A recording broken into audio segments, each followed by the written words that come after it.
Faisant suite à la remise des véhicules de fonction à quelques responsables administratifs et religieux de la cité de l'Or Noir, la délégation de quelques membres du gouvernement de la transition au Gabon, notamment conduite par le ministre des Affaires étrangères, a convié les forces vives de la localité à une rencontre d'échange dans la salle des réunions du gouvernorat de province, ceci en présence du gouverneur Paul Ngomayon. Des échanges axés essentiellement sur les préoccupations liées aux voiries de la ville économique gabonaise. Lesquelles préoccupations ont incité le président de la transition à décharger une enveloppe de 7 milliards de francs CFA. Dans les 7 milliards, 2 milliards sont consacrés à la restauration d'un établissement en particulier. L'établissement où il a fait ses études, où il a été marqué, c'est le lycée d'État. Il a mis 2 milliards pour le lycée d'État. Concernant les 5 milliards, ils sont destinés à l'embellissement de la ville de Port-Gentil, avec première priorité, les voiries de Port-Gentil. Le messager de Brice Clotaire Oligingema se devait de revenir sur le mécanisme recommandé par le CTRI. Les voiries primaires, en grande majorité, sont faites avec du goudron.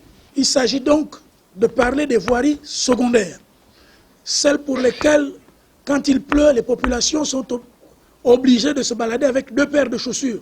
Toutes ces voiries secondaires, au regard d'une certaine expérience, doivent être faites en pavé. Des marchés qui devraient être octroyés aux petites et moyennes entreprises localement implantées tenaient entre autres à rappeler le chef de la délégation, Michel Régis Onanga. Tous les marchés de réhabilitation des voies qui vont être retenus doivent être réalisés par les Port-Gentillais, pour les Port-Gentillais. Ça veut dire que c'est vous, acteurs économiques, à qui nous allons confier la responsabilité de concevoir les voiries de Port-Gentil. Je suis sûr que tout le monde ne pourra pas y avoir accès.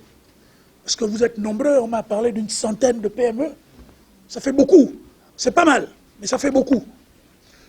Peut-être qu'en vous associant, ça ramènerait à une cinquantaine de PME et avec des potentialités et des capacités meilleures. Mais ça, c'est un travail technique et je ne m'y connais pas trop. Le ministre des Travaux publics, le général Ndjengi Nzundu, est là, on aura le temps d'échanger. Au terme de cette rencontre d'échange, la délégation conduite par Michel Régis Onanga a instruit les acteurs de la mise en place d'une commission afin de recenser les PME compétentes et expérimentées avant le lancement officiel des travaux prévus pour février prochain.